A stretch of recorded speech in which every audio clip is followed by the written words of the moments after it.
Halo, selamat pagi. Selamat pagi, Assalamualaikum. Waalaikumsalam. Ada yang bisa dibantu Mbak ya? Mbak, saya mau tanya ya. Kan saya baru di sini kan baru 4 hari. Terus bagaimana kalau saya tidak tahan di sini? Itu bagaimana Mbak solusinya? Oke, sebentar.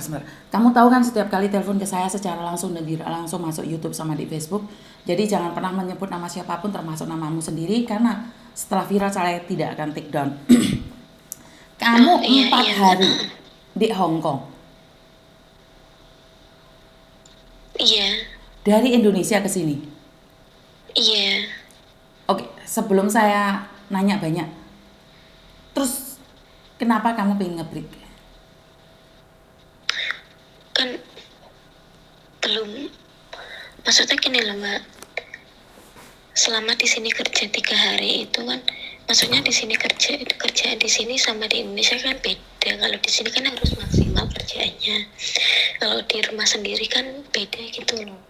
Jadi kan saya punya riwayat habis operasi sesar, belum ada 2 tahun kan.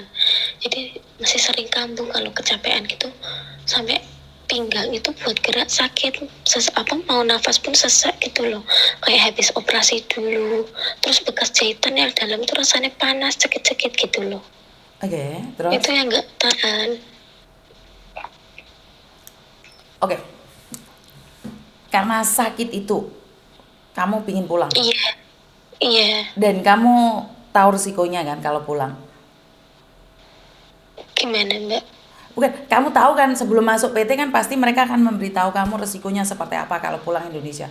Lah cuma 4 hari loh dok. Iya, baru 4 hari. Terus kamu sudah kondisikan dengan keluargamu. Sudah berkoordinasi sama pihak keluarga gimana solusi terbaiknya, soalnya kan setiap kecapean kan terus kambuh gitu. Ini aja nggak kerja, kemarin kerja sebenarnya mencoba untuk bertahan, tapi buat gerak aja sakit gitu loh Mbak. Oke, Sebenarnya masalah kerjaan oke, majikan juga oke, cuma fisik saya nggak kuat. oke. Kamu kerjanya jaga anak, jaga orang tua atau berat-berat ngangkatin berat-berat atau gimana? Jaga anak, jaga orang tua, masak gitu. Oke, soalnya saya tidak pernah operasi sesar, jadi saya tidak tahu seperti apa. Jadi saya tidak berani komen. Ini yang pertama. Yang kedua, kan kamu tahu resiko kerja di luar negeri itu sangat berat. Kenapa tidak pernah berpikir sebelumnya?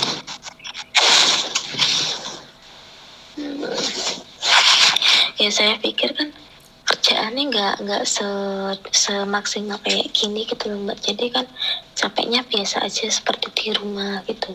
Ya beda no sayang, di rumah nggak ada uang, di luar negeri ada 9 juta, ya jelas beda dong. Kalau kalau kamu berkata seperti itu, saya pribadi, saya terlepas dari kamu sakit tidak sakit ya, saya tidak menghakimi kamu sakit. Cuman saya berpikir bahwa kamu itu ngejak guyon. Kenapa saya bilang kamu ngajak guyon? Karena di luar negeri, yuk nggak bisa kamu samakan dengan apa yang ada di Indonesia dong. Itu menurut saya kamu sedang bercanda dengan majikan. Karena majikan buang uang segitu banyak dan tiba-tiba 4 hari kamu bilang nggak kuat. Karena kamu menyangka bahwa pekerjaan di Hong Kong itu sama ringannya kayak di Indonesia, itu nggak masuk akal sayang. Bener, itu nggak masuk akal. Kerja di rumah dan kerja ikut orang itu beda. Jangankan di luar negeri, di Indonesia aja beda. Tapi saya tidak akan menghakimi kamu, saya juga nggak akan marah sama kamu karena sekali lagi, kalaupun kamu anak buahku, itu aja nggak tak marahin, apalagi orang lain. Kamu di sini minta saran dan pendapat, bener nggak? Iya Satu hal, kita berbicara tentang peraturan dulu ya. Peraturan iya Mbak. dinyatakan bahwa tidak peduli siapapun, jika Anda tidak cocok dengan satu sama lain, boleh memberhentikan pekerjaan itu dengan syarat dan ketentuan berlaku. Pertama, jika kamu ingin pergi hari ini juga, kamu harus bayar majikan. Tapi jika kamu ingin pergi bulan depan, majikan tetap memberi gaji kamu sampai bulan depan. Tapi jika kamu ngebreak hari ini dan majikan mengizinkan kamu pergi, dua-duanya setuju, kamu gak usah bayar majikan, majikan gak usah bayar kamu, maka majikan tetap harus membelikan tiket. Ini menurut peraturan. Tapi Iya mungkin kamu diamuk sama agenmu. Mungkin kamu diamuk sama PT-mu. Mungkin agentmu diamuk sama majikanmu. Karena kamu satu orang akan berefek jelek pada majikan, pada PT, dan pada agent. Nah ini, kamu harus tahu dengan keputusan-keputusan itu. Jika kamu menanyakan tentang peraturan, saya sudah jelaskan. Tapi kalau mereka marah sama kamu, ya itu resiko yang harus kamu tanggung. Ini pertama dimarahin. Kedua, pastinya PT kan masih potongan, sayang. Bener nggak? Iya, Nah, iya masih. itu di luar kendali saya. Saya tidak berani berbicara tentang porsi kamu bayar di agent atau di PT, itu saya tidak ikut campur. Saya cuma tahu tentang peraturan ini. Dan saya agak kaget jika kamu bilang kerja di Hong Kong itu kurang lebih sama dengan di Indonesia. Itu sangat gagal total.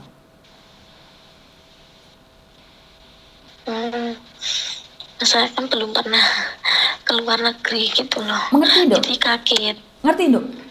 Gini loh, ada orang yang sakit hatinya dan sakit tubuhnya itu dua yang berbeda. Sakit tubuhnya dia nggak ngerasain, hatinya senang, nggak apa-apa, wes itu bisa sembuh dengan aura positif. Tapi kalau orang nggak sakit tapi hatinya tidak suka, yang zaman-zaman dulu itu jarem kabeh, Dok. Jadi kalau kamu hati kamu negatif loworo, sakitmu rasanya lebih sakit lagi, Dok. Kamu lihat mbak-mbak kamu, senior-senior kamu yang sehari ini sakit, kakinya patah, tangannya patah, dia tetap bekerja. Kenapa? Lek dirasane loro, mereka sakit juga. Tapi mereka mencoba untuk bertahan hidup di sini. Karena mereka tahu masih potongan lah, masih punya utang lah, masih ini, masih itu. Jadi mereka mau tidak mau berusaha untuk sembuh. Wong nyata-nyata di rumah sakit aja dia bertahan loh, Dok. Aduh, mati. Jadi saya kurang tahu ya Mbak ya, karena 4 hari bekerja.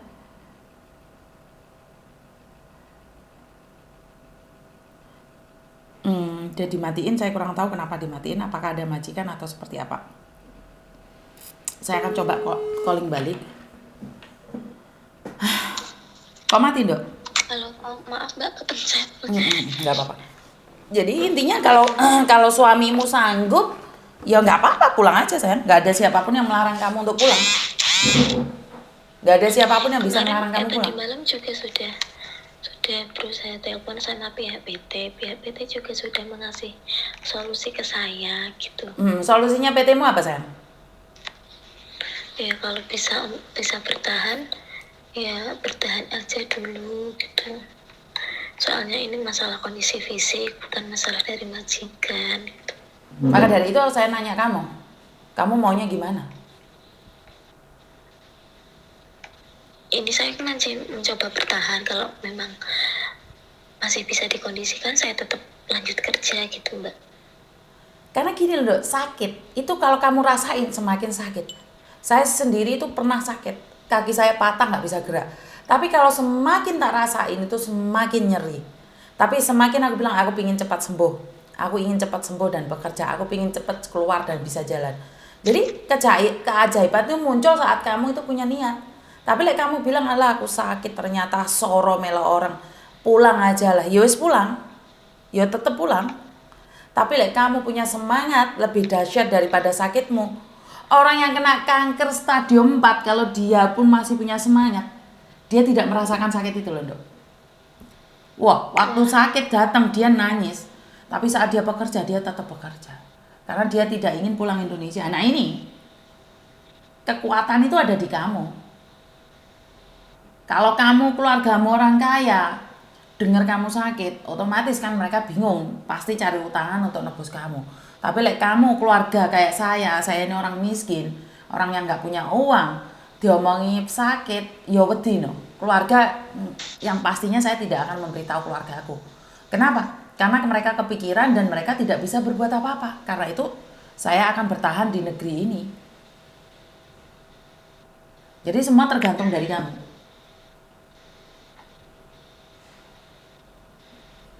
Baik Mbak.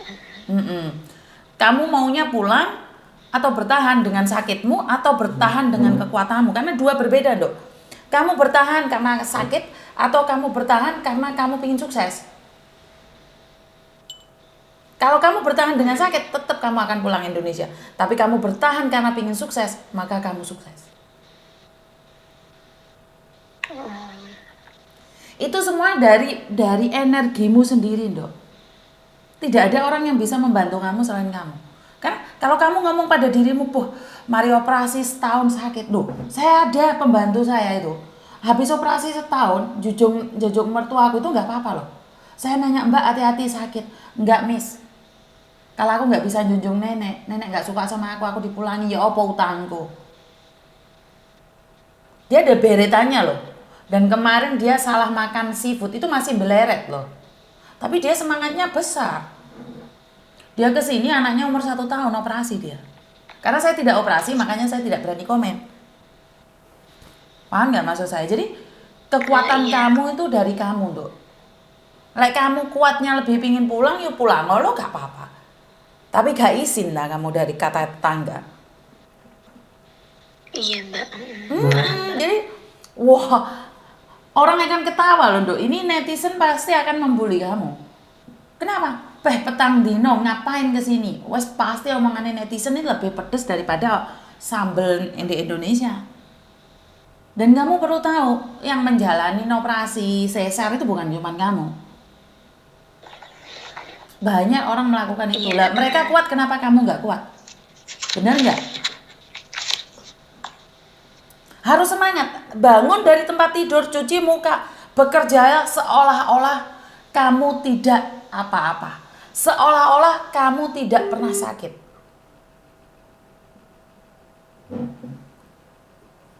Reconnect, Mbak. Jadi saya kurang tahu ya, ini netizen maha benar ini pastinya tahu. Sebentar ya, Mbak ya, tak simpan nomornya, dia mati lagi. Jadi kalian jangan membuli ya, saya mohon jangan membuli ya. 4 hari kerja.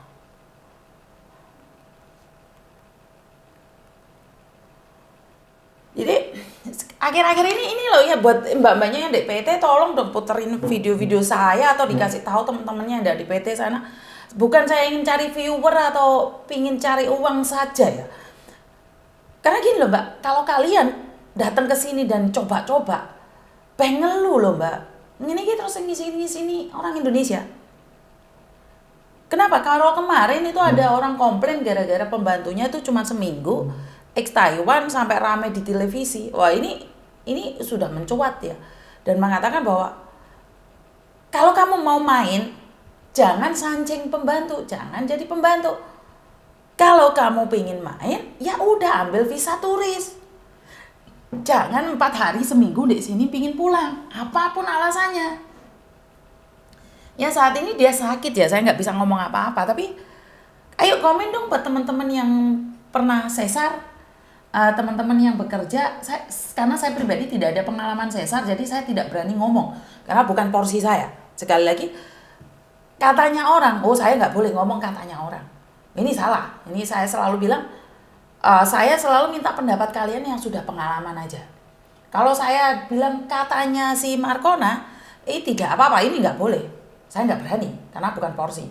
Tapi yang saya tahu, pembantu saya itu habis operasi, habis melahirkan 1 tahun, dia tuh nggak ngomong kalau habis melahirkan 1 tahun, kerja jaga orang tua, untung orang tuanya kurus. Lah seandainya lemu ya apa? Kan melas toh.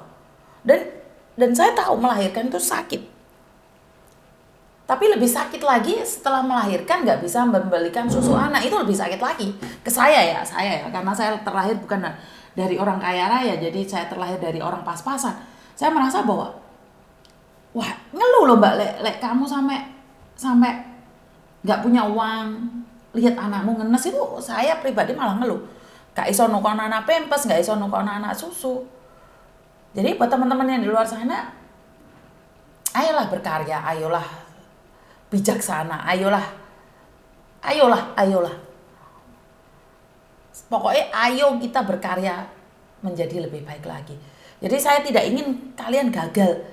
Nyampe sini 4 hari sambat kemelontengnya, aduh, jangan ngeluh. Tapi sekali lagi, kekuatan seseorang tidak sama. Kenapa saya selalu memohon pada netizen? Karena netizen ini maha benar. Waduh. Jadi saya minta sarannya dari netizen. Benar nggak sih kalau operasi sudah 2 tahun. Kalau jaga anak saja itu sakit banget. Dan apakah benar kerja di luar negeri itu lebih berat dibandingkan jadi pembantu di Indonesia? Ini yang kalian punya 2 pengalaman ya, yang pernah punya pengalaman jadi pembantu di Hong Kong, yang pernah punya pengalaman pembantu di Indonesia, tolong sarannya. Jadi biar Miss Yuni bisa tahu, bisa baca komen-komen kalian semuanya, bisa menjadikan masukan buat saya bahwa kalau setelah operasi sesar itu seperti ini, Miss. Setelah operasi sesar itu seperti ini. Oh, Miss, kalau di Indonesia memang tidak berat, di Hong Kong itu lebih berat. Tapi jangan lupa, saat kamu melangkah di Hong Kong, gajinya lebih besar loh. Ingat, gajinya lebih besar. Jadi seharusnya kamu harus ekspektasinya juga besar dong. Bener nggak? Jadi buat teman-teman di luar sana, saya selalu berdoa yang terbaik buat kalian. Semoga sukses dan kurang lebihnya saya minta maaf. Wassalamualaikum warahmatullahi wabarakatuh. Berkat Tuhan mengalir atas hidup kita semua. Semoga semua makhluk hidup bahagia dan bye-bye.